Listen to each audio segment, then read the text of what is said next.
So apparently no one named Cliff who is dangerous can pass this point. All other cliffs are free to roam. Howdy folks, bluesboyjag here. I am at Emerald Park in North Little Rock, taking another walk. This was many years ago. They had a whole lot of granite in this area, and this is the hole that is resulting from all the granite mining. Many years ago, this was a granite mine. There's the Arkansas River right there. I've got some more really amazing scenes to show you here as I pontificate about guitars. You can't really see a whole lot from this vantage point, but this big chasm here, this big hole, which is, I don't know, several hundred feet down, was dug out over the years, probably for over about 100 years or so. This is right off Main Street. Well, not quite right off, but a good 1 minute or 2 minutes past Main Street in North Little Rock, Arkansas.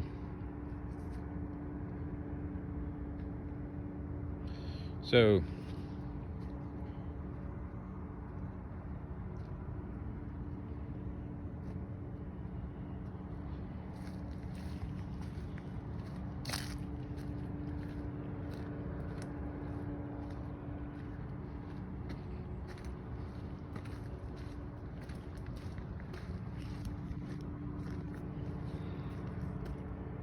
there's a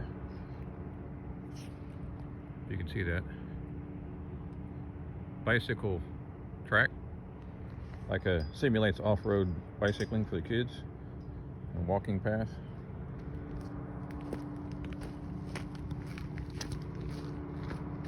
So we'll meander down here.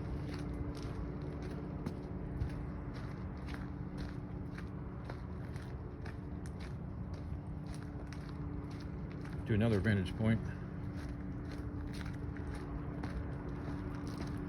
Obviously, some adventurous people decided to go right to the edge. There's the Arkansas River. There's Little Rock, Arkansas. That's why we're called North Little Rock. We are north of the Arkansas River. And can't quite see the Capitol, but it's down that way.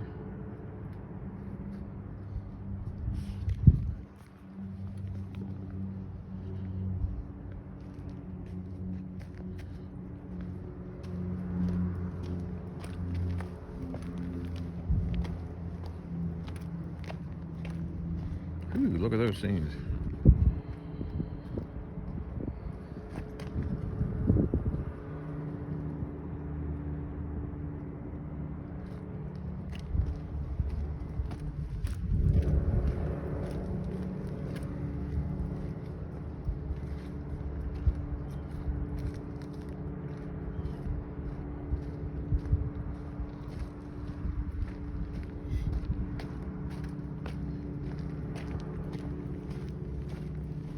My sister, when I was a kid, she would listen to CKLW,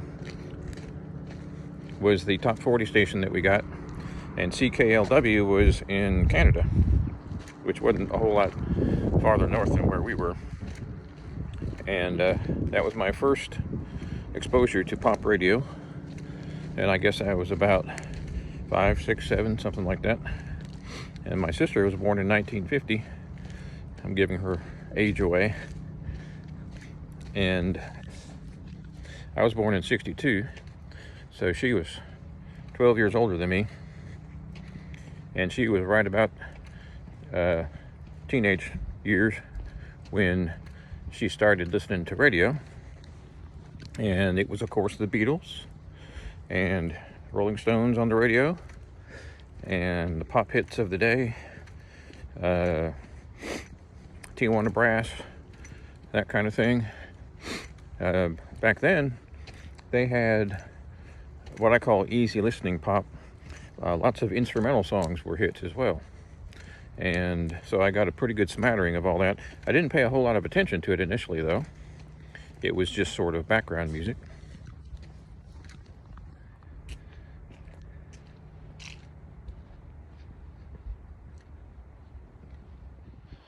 So I remember distinctly she had a turntable where she could stack the records, and so she would put the Beatles album on, and she would put a bunch of singles up there. She would stack a bunch of singles on the turntable and just let them play.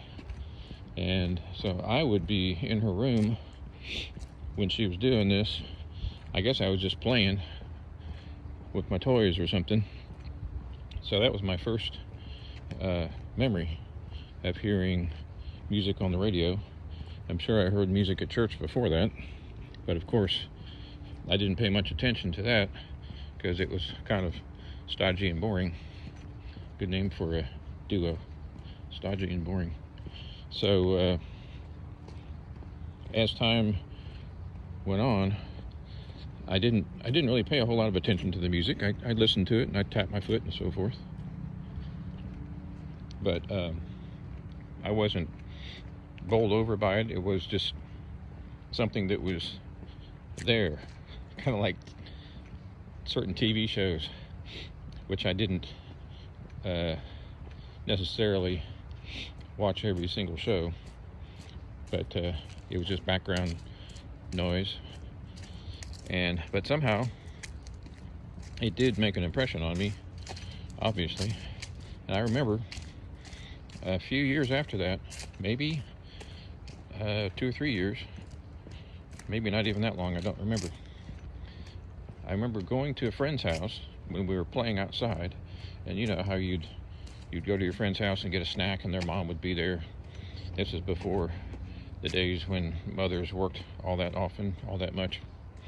So I remember this was just like 4 or 5 houses down. And anyway, we went in to get a drink of water or something, or some orange juice. And his mother had the easy listening station on. Now, easy listening for the... So, easy listening music, for those of you who are not familiar with it, is instrumental music. A lot of it was Beatles and top 40 songs that were recorded in an instrumental format. And it's kind of cheesy, but it was pretty big back in the day. And I remember my dad, sort of a sidebar here, my dad didn't really like rock and roll at all, but he liked the easy listening versions of the rock and roll songs, and he thought that those were the original versions of the rock and roll songs, but they were actually recorded after the hits were recorded. Anyway, he did not like rock and roll at all, but I digress. So we were playing at this fella's house down the street, and the song came on, and I don't know what the song was. I don't remember the name of it. I don't remember the artist. I did some research a few years ago, and I think I stumbled across the song, more than likely on YouTube or something, and it had this really amazing melody. Just grabbed me. I just stopped in my shoes. We were at his house for, I don't know, 5 or 10 minutes, and we just went in to get a drink. But as soon as we got in there and I heard that song coming through the radio, I just stopped in my shoes. It had such an amazing melody, sort of a moving melody. Chord progression is hard to explain. And I remember just kind of being, as they say in England, gobsmacked. It's like somebody slapped me across the face and I heard that song. It's almost as if some entity or something said, "Hey dude, hey you idiot, listen to music. You're gonna like it." And periodically in my youth, when I was 6, 8, 10, 12, 15, I would think about that moment and that melody. Every now and then I could hear that song on the radio. It wasn't a big big hit, so I didn't hear it very often. And it was an instrumental, so there's no lyrics, so I had no idea what the name of the song was. So there's no way to search it, right? And anyway, I still don't remember the name of the song right now. I'll have to do some research on it and just kind of go through YouTube and pull up, 1967 instrumental hits or something, and I'll come across it, and I'll update you on that, because that was the moment. I didn't know it for many years later, but that was the moment of my addiction and falling in love with music. So, but I didn't start playing guitar the same day or the next day or even 5 years later. It was probably let's see, if that was 67, I'm guessing it might have been 65. No, if it was 65, I was only 3, so I had to be old enough to be able to walk around the neighborhood. So here's a tug on the Arkansas River, moving real slow. So I didn't know what the name of the artist was or the song, and I will do some research in the next day or two, see if I can find it. And a couple of years later, maybe not even a couple of years, it might have been a few months. You know how time moves quickly when you're a kid. My sister had the Beatles singles stacked up on the turntable, and I remember hearing "I Want to Hold Your Hand," and again, didn't pay much attention to it. But later, as my other sister kind of turned me on to some music, my oldest sister got married, and the other sister, who was older than me but younger than the older sister, this is getting kind of confusing. She got into music, so about the time I was 12 or 13, I really got into music and started listening to the radio more. I had been listening to it prior to that, and it was just kind of background music. I used to ride my bike in the early 70s, when I was probably, by then I was probably 10, 11, 12, and I'd hear the songs, and it was just background music. I had a little transistor radio. But up until that point, it was just kind of a something that you could enjoy while you're driving, or riding your bike with your transistor radio. And then suddenly, I started getting interested in different artists and different styles of music. And I was probably about 12, I guess, 13. And this happened almost overnight. So I started investigating the rock and roll magazines, because they didn't have the internet, and the only way I could listen to music was just to listen to the radio. So a lot of times I didn't know who the artist was, and it took time to kind of get a good handle on rock and roll and different songs and so forth.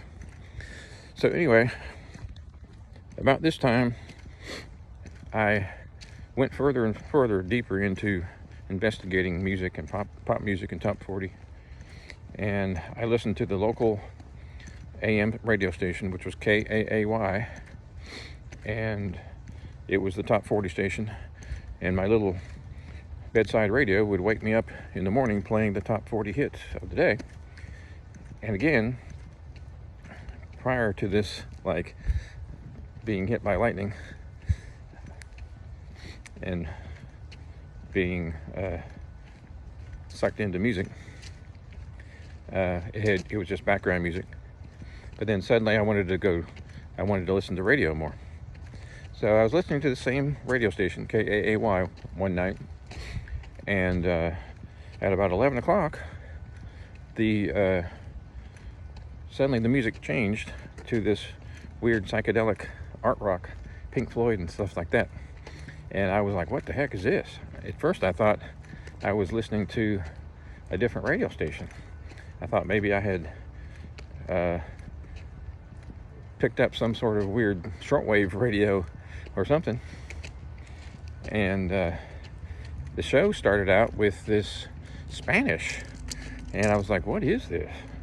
I thought this was KWY, the local top 40 AM station. And they started playing these long songs. And I'm like, what the hell? Am I in some kind of altered reality or something? Because I was listening to the top 40 hits, and suddenly I'm hearing these long 5-minute intro keyboard songs and all this psychedelic stuff. And it turns out it was a radio show that starts at 11 p.m. called Beaker Street. And it started in 1967. And they had so many listeners that they had a huge swath of the Midwestern states listening to it, because it was a clear channel 50,000 watt station. Of course, I learned all this later. So that radio station was partially responsible for the explosion of classic rock and what you would probably call alternative rock today. And they kept it going. It's still on today. It's been on several different radio stations over the years. But I started listening to that music and I was like, what is that? And I was, of course, falling asleep. So I only get just a little bit of information about the various songs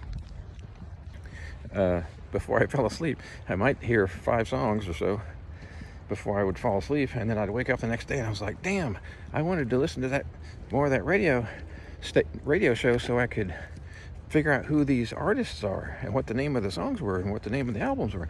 Keep in mind, I had no money at this point, right? I was too young to get a job. It'd be a couple of years before I was mowing lawns and making even barely enough money to save up for an album. So I would save up whatever pennies I could scrounge up and buy these singles.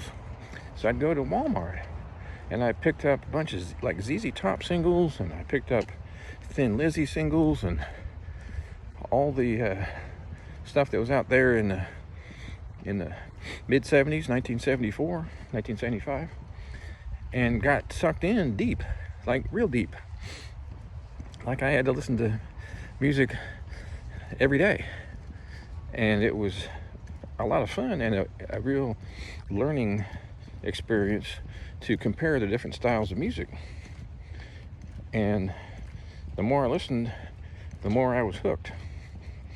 And it's one of those things where you just kind of dig deep and you do some research, and you buy Hit Parader magazine over at Walmart or Magic Mart. That's what it was, Magic Mart. And I would read about these bands, and I would save all these magazines. And then they played Led Zeppelin on that show on Beaker Street one night, and I was hooked with the guitar. And I heard all sorts of strange stuff like Pink Floyd. My sister had a Pink Floyd album, so I had heard just a bit or two of a couple of songs, and this was Dark Side of the Moon. And when it came on Beaker Street, I was like, oh, my sister has that album, I've heard that song. And so I was addicted to Pink Floyd because there was so much going on in those songs. It wasn't a straightforward 3-minute rock and roll pop song, which is, perfectly fine. I love that as well. But it was different, so I was like, what the heck is this? These songs are long, and they're extrapolating into different keys, and of course I didn't know all that. They're changing stuff up, and they're playing faster and slower, and then the guitar comes in, then the guitar goes away, and then the keyboard comes up, and then he sings, and just all sorts of different things happening. Not just a 4-bar blues, and not just a simple verse, chorus, verse, repeat, you're done type of thing. So I was like, whoa, this is just amazing. This is a whole new world. And I was addicted, and from right off the bat, when I got to this point, and I would listen as much as I could to the radio. I set up my clock radio to wake me up in the morning on the pop station, in the top 40 station.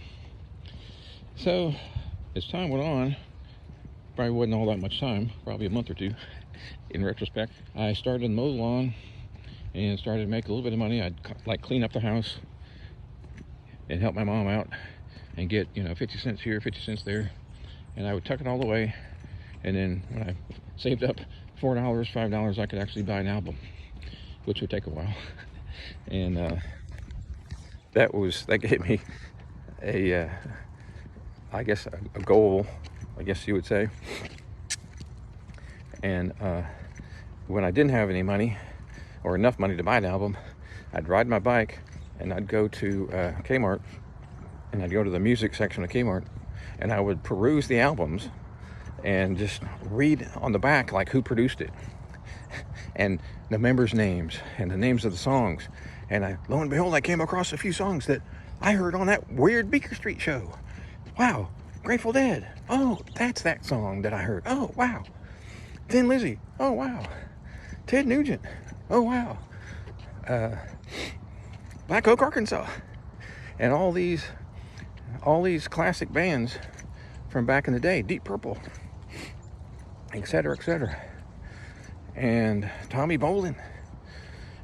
Speaking of Tommy Bolin, they played him on Beaker Street right about this time, 1975, 1976. And he never made it big. He overdosed, unfortunately, I believe in 77. And he was a hotshot, amazing guitar player, along the lights of Jimi Hendrix. Just an absolutely amazing musician. And so then I got into guitar. I got into guitar rock. It had to be, you know, screaming, dreely guitar rock. Suddenly, that's what I was addicted to. So this is the Arkansas River again, and that's downtown Little Rock, right there.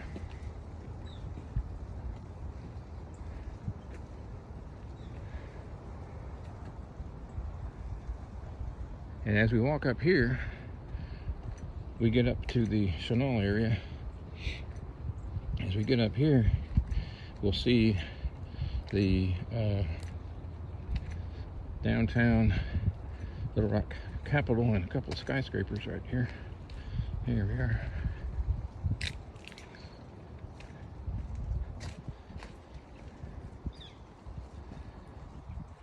Very tranquil up here.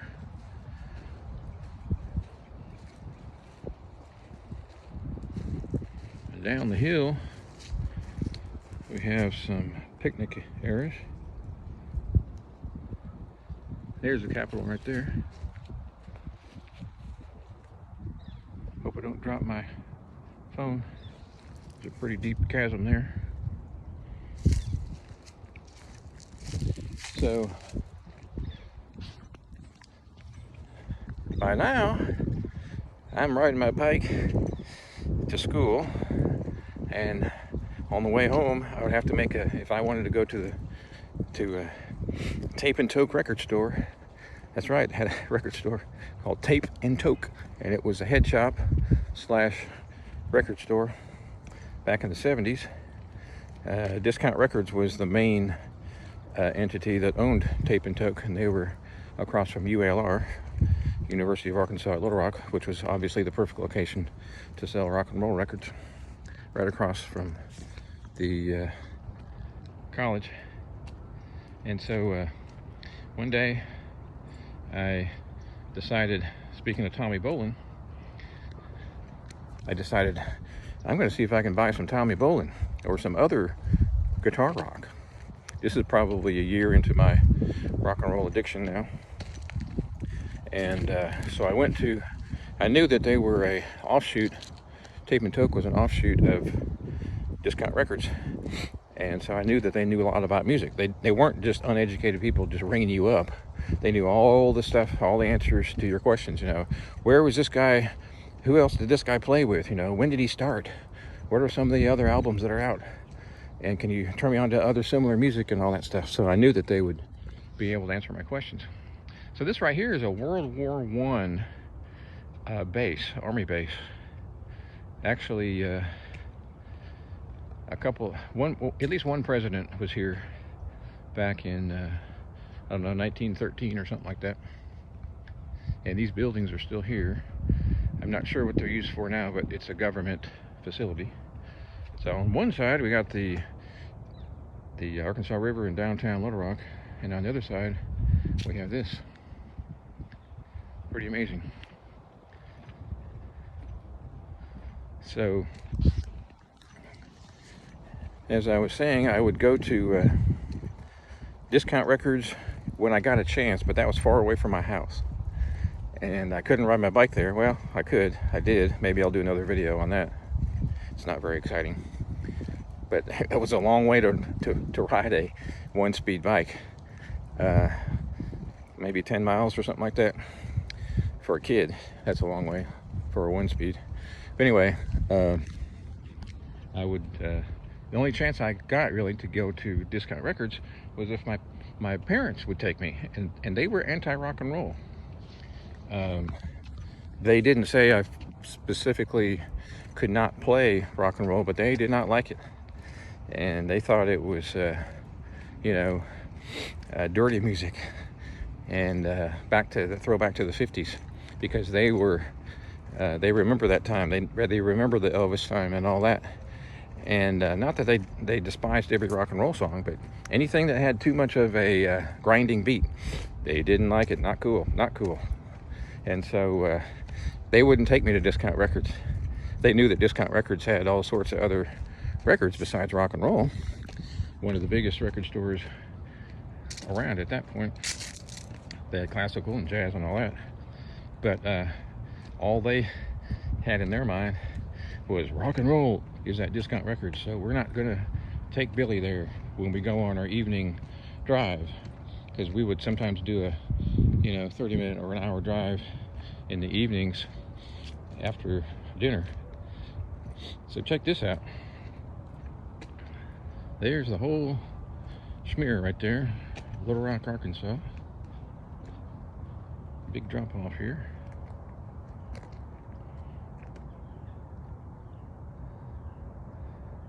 Here's the Capitol. Little Rock was a big bond hub.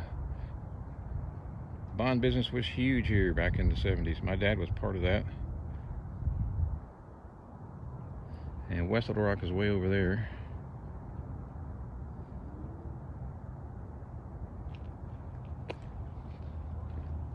So, back to Discount Records. So the local radio station would play these songs, and I think once a week they would play an entire album, which just blew my mind that they could play an entire album on the radio with no interruptions. But the ads that would come on were from Discount Records, and they'd be talking about the new Queen album or the new Led Zeppelin album or whatever. And I would ask my parents if they would take me down to Discount Records so I could save up, after I saved up my money so I could buy an album. And most of the time they declined. Every now and then they'd take me down there and let me peruse and pick up the specific album that I wanted. Of course, my dad would ask me all these questions about what type of music it was, and now, is this rock and roll music, or is this educational, pop music? And I'm glad he said that, because I said it's definitely educational, because it was. It wasn't just, I want to hold your hand.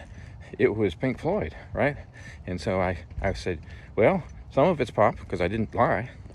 I said some of these songs by these bands are pop and rock and roll, and other songs are intricate, improvisational. I actually knew that word. And he was really intrigued by that, and he was very happy that I was getting a education. And interestingly enough, he never really listened to very many of those albums. I really expected him to say, "Okay, son, I'm going to listen to this album. I'm going to give you the okay or the yes or no on this one." But he never really did that. So I was able to listen to all these rock and roll albums that were, nefarious, and I put my Robert Plant poster on the inside of my front door after a year or two. I kind of had to segue into this. I had to take my time to get to the point where I could do that sort of thing. And I guess this is like a maintenance road right here. In the summer, this is all grown over.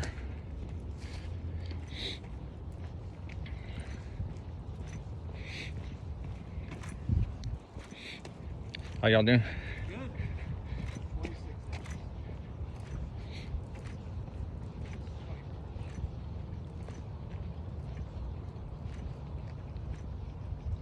So I have to be careful where I aim my camera because this is a government facility. Not that it's illegal to take pictures and videos, but they do keep their eyes on you. So anyway, about this time, I'm going to school in what, 6th, 7th, 8th, 9th grade, and my dad was raised as a Seventh-day Adventist, and because his mother got wind of the Seventh-day Adventist Church, and basically they believe that the end of the world is coming, like a lot of religions do, but they also took the Bible literally, which means the Sabbath was Saturday and not Sunday. So I've mentioned this before in a video or two. So I couldn't listen, they wouldn't let me listen to pop music. You could listen to religious music, but not pop music, from sundown Friday to sundown Saturday. And so that was really rough for me during that period because school was out for 2 days, and I had to give up one of those days. So I couldn't listen to any pop music on, and I said, fuck that. Immediately, I didn't say it out loud, I said it to myself. And I said, I will listen to music when I want, for as long as I want, and whatever music I want. I just have to figure out how to get away with it. And I pretty much did. I had headphones, and then I would turn the volume down pretty low, so when they passed my bedroom, luckily they let me keep my bedroom door closed most of the time. And probably a good idea, given the fact that I was 13, 14, 15, if you know what I mean. So they didn't really bother me. I have a sneaking suspicion that they knew I was playing music. Well, I know that they knew I was playing music that they didn't approve of, but amazingly they never came in and said, all right, we're breaking up these records, we're going to smash these records and throw them away. So they kind of knew, but they had been through the swing era and the early 50s Elvis rock and roll era, and believe it or not, to some people even swing music was dirty. Swing music came from jazz and blues, and you know, that's kind of street music, and it got kind of more fancy as it turned into jazz.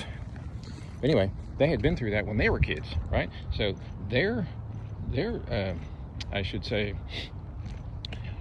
teenage years, I guess, their parents kind of poo-pooed the top 40 music of the day, right? So they had been where I was, in other words. So they were relatively lenient. And I remember going to Seventh-day Adventist church school, and you know, rock and roll is real big right about now. Foghat and Rolling Stones and all that in the 70s. And so the teacher decided one day he was going to rant, do an anti-rock and roll rant. And me being me, I had to really bite my tongue because that sort of thing would kind of get me going. And so I had to watch myself and keep my mouth shut. Normally I'm not that way, but when it comes to music, look out, you're going to hear my opinion. So I remember them talking about Rush and Led Zeppelin and Mick Jagger. Mick Jagger was a cannibal, and they would preach this at school. Mick Jagger was a cannibal.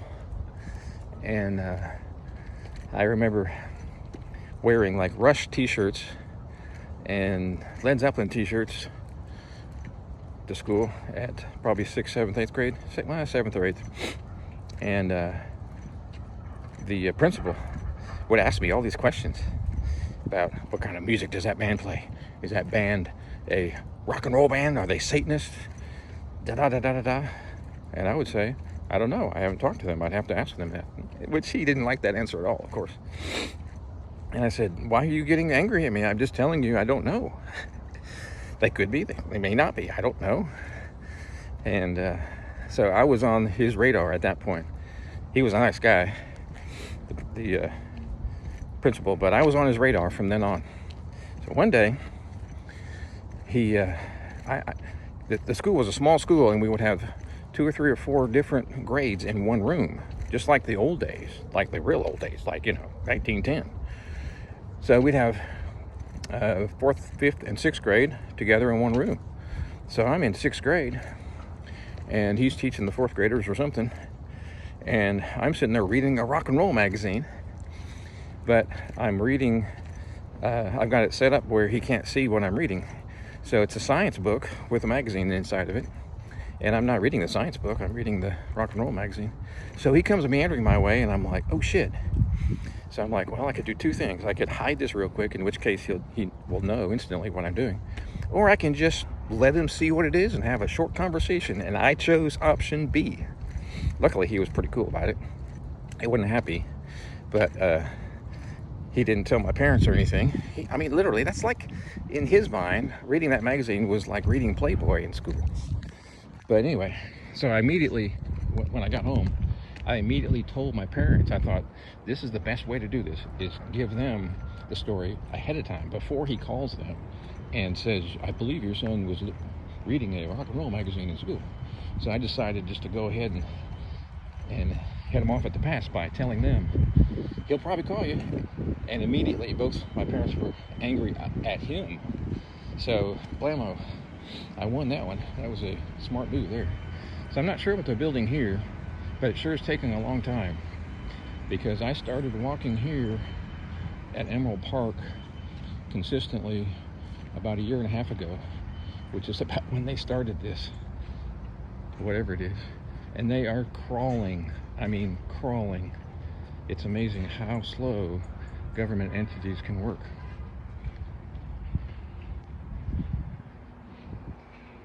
So I've actually gone a little bit further than my turnaround point. So I'm going to turn around at this point. I could keep on going that way and get back to my car, but it would take a long time. So anyway, my parents at that point were on my side now. Not that they approved of all rock and roll, but they knew I was a good kid. And my dad had been in the military, so he knew some, quote, nefarious people, and he knew all the bad words, and he'd been around the block once or twice by then, which is good, because he didn't freak out too bad during this particular incident. And so from there on out, I was good to go, except for the fact that I got caught stealing a 45 and a Hit Parader magazine at Magic Mart, because I really wanted, I don't remember what the single was, it might have been ZZ Top.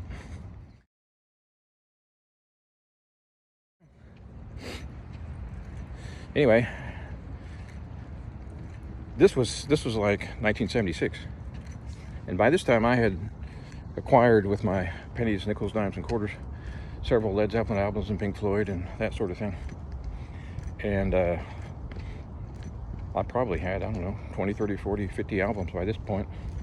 Literally, all I've been doing is saving my pennies for the past year. And so my dad came in.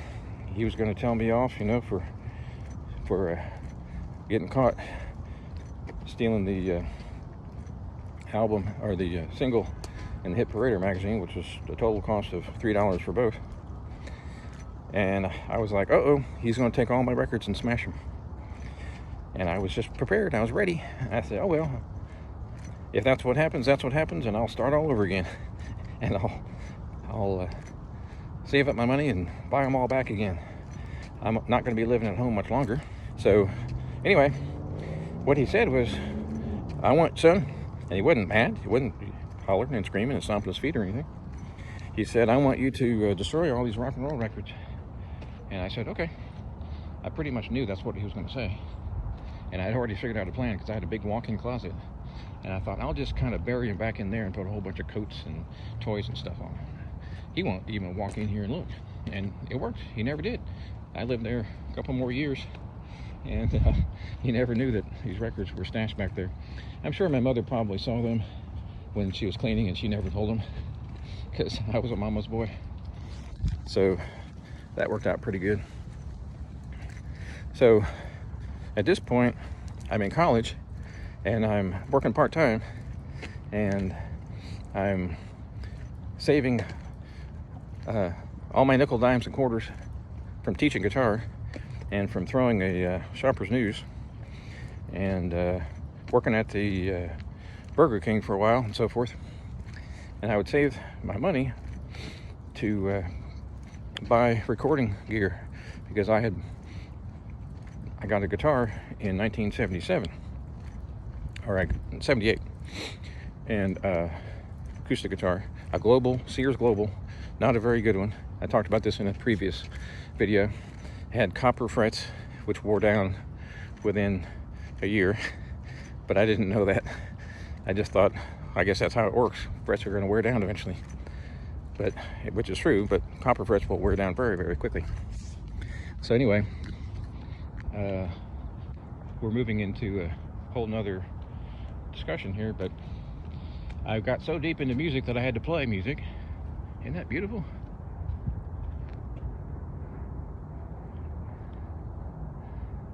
And I had to write music, and I've been doing it ever since and playing gigs.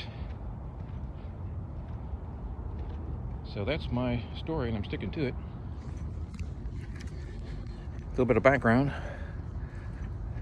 of how I got addicted to music, and hope you all have a good day. Keep on rocking, keep on playing. Let me know what kind of videos you want to see. Instructional videos or building guitar videos, etc., etc. Scales. I'm always on the lookout for different video subjects. The more you learn, the happier you are. Thanks for watching. Please subscribe, and we'll see you next time.